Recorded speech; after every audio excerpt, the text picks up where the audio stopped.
আসসালামু আলাইকুম এভরিওয়ান, সবাই কেমন আছেন? আশা করি আল্লাহর অশেষ রহমতে ভালো আছেন। আজকে সকালটা শুরু করলাম একটু দেরি করে। প্রচুর শীত পড়েছে, তাই একটু দেরি করে উঠেছি। প্রায় 7:45 বেজে গেছে। উঠেই সকালের এঁটো বাসনগুলো পরিষ্কার করেছি। এখন টেবিলটা পরিষ্কার করছি।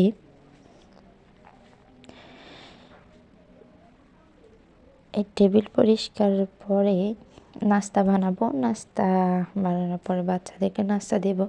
তার আগে বাচ্চাদের জন্য 2টা কোয়েল পাখির ডিম সিদ্ধ দিয়েছি। আমার ছোট ছোট 2টা বাচ্চা আছে, তাদের জন্য কোয়েল পাখির ডিম সিদ্ধ দিয়েছি।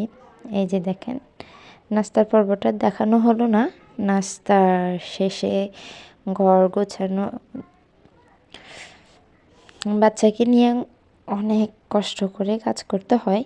ছোট বাচ্চা থাকলে কাজ অনেক কঠিন হয়ে যায়।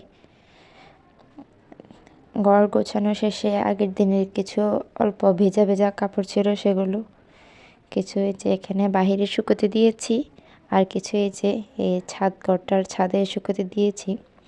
সবগুলো শুকোতে দেওয়া শেষে এই যে এখানে আরও এক বাটি, বড় একটা বাটির এক বাটি ভেজা কাঁথা কাপড় হয়েছে, এগুলো ধুতে হবে। আর এই যে দেখুন অবস্থা, আমার ছেলেটা, তাকে গাড়িতে বসালে আমি সবসময় গুছিয়ে গুছিয়ে কাপড় চোপড় রাখি, আর তার কাজ হলো আমার সবগুলো কাপড় চোপড় এলোমেলো করা। দেখেন অবস্থা কী করেছে আমার সব কিছু। সেটা করে খুব আনন্দ পায়, আমিও তার আনন্দিত হই যে সে এভাবে খেলতে খুব পছন্দ করে।